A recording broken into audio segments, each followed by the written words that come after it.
After parking at the supermarket near the entrance, Henry sat and looked at it. It was getting dark, so the neon lights from the huge sign that lit everything up looked especially beautiful. Henry didn't look away. He stared at the sign and thought about how he put everything into this place. Here it was, his own creation, his baby, something he could truly be proud of. There was a commotion near the entrance that distracted Henry from his pleasant thoughts. As he approached, Henry saw a manager and a 12-year-old girl. "What's going on?" he asked with his business tone. "Hello, Mr. Warren. We're trying to get rid of this beggar. She's been here all day. We drive her off, and she's back within the hour." "Why? Don't you have something else to do?" Henry asked fairly strictly. "Well," the manager justified himself, "so the customers wouldn't be scared and to protect the store's image. It's in my instructions." "The instructions?" Henry said, surprised. "I developed the employee guidebook myself, and I don't remember. I'll deal with this. Go inside and read the instructions again, and more carefully this time." The manager went into the store quietly. Henry looked at the girl. Her clothes weren't very fancy, but they were clean. The first thing he thought was, "She reminds me of someone." His next thought was, "If this child is begging, then she must have a hard life. How could this happen? What's your name?" He finally looked at her and asked. "Madison. Maddie," she answered shyly. "Well, Maddie, did you make a lot of money?" "Not at all. Not enough for everything," she said, rubbing her hands together and looking at her money. "For everything? What exactly is everything?" Henry asked curiously. "For food." "Where are your parents, Maddie?" She lowered her eyes, and it was clear she didn't want to say something. But Henry's inquisitive eyes meant he was waiting for an answer. After a pause, she whispered, "My dad was a cop, but he was killed on the job, and my mom, she's very sick." Maddie turned around, but Henry noticed she had tears in her eyes. "Let's go, Maddie," Henry said. "Where?" she asked with fear. "What do you mean, where?" To buy food," he said gently to not scare her. Her eyes lit up, but she wasn't in a rush. She seemed nervous and wanted to ask something but couldn't find the words. Henry told her, "Listen, Maddie, don't be scared. I won't hurt you. I just want to help. We're going to go to the store to buy everything you need. That's all. You have nothing to fear." She seemed to relax and darted inside. There weren't many people inside, and all the workers greeted Henry. "Are you the boss here?" Maddie asked, looking up and down and walking through the aisles. Something like that," Henry answered, looking at all the window shelves. He noticed they were in order and the goods were placed accordingly. Henry concluded that each worker knew their job. This made him smile and feel proud. Everything he had carefully built over the last couple years worked even without him. He felt outstanding. After about 20 minutes, Henry and Maddie went to the cashier with a cart full of different things. The manager and cashier looked at Henry. "What are you looking at? Scan and bag them," he told them. After taking the cart and bags out of the store, Henry went straight for his car. Maddie stopped in shock. "Why are you standing there? Let's go. Don't be scared." "What, were you going to push the cart?" "I'll drive you." She obediently followed her patron. While driving, Henry looked at Maddie every once in a while and tried to remember who she reminded him of. Her small, shabby home was at the edge of town in a rough neighborhood.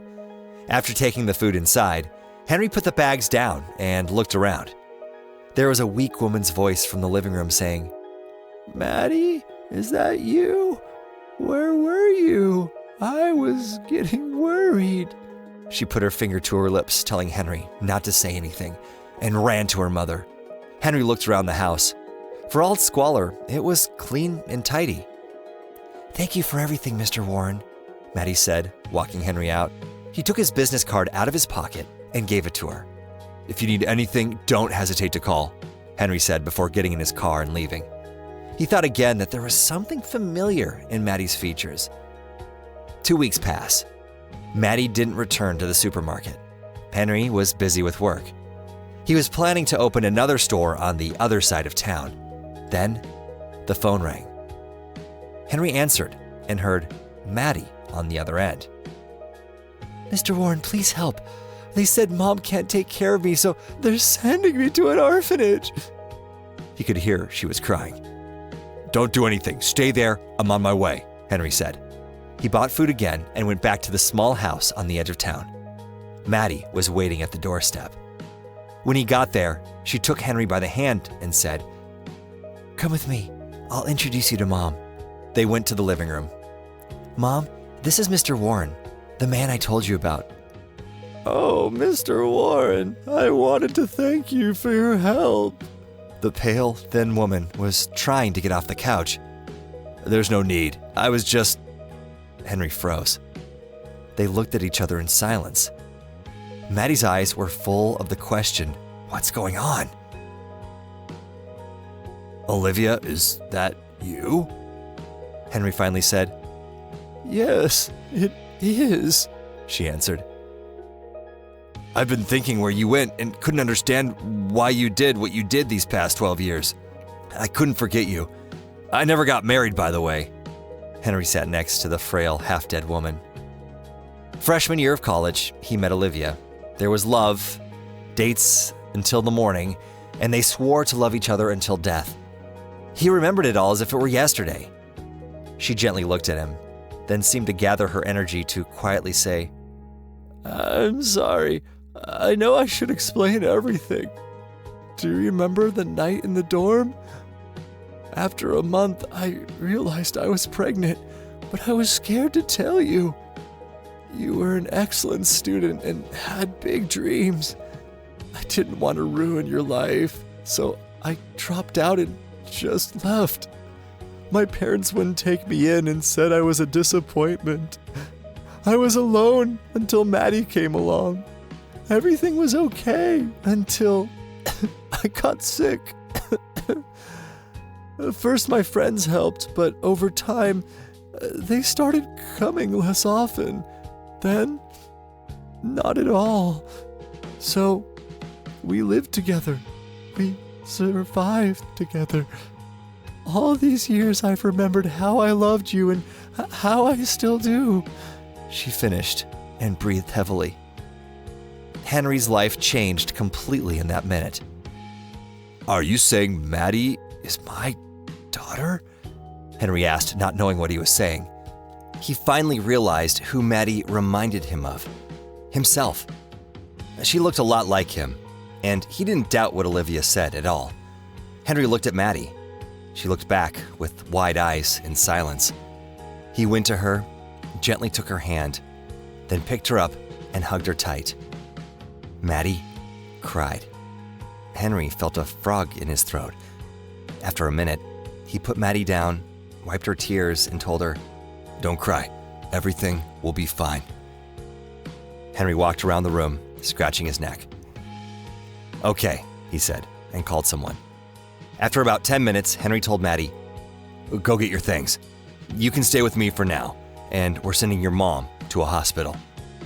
Maddie looked at her mom, who was smiling and nodding, and she went to her room.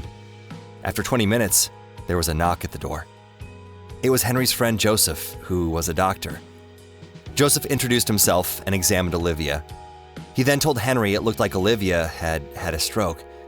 It would have been avoidable if she had the proper treatment, but since she had no insurance, she left the hospital as soon as she felt a little better.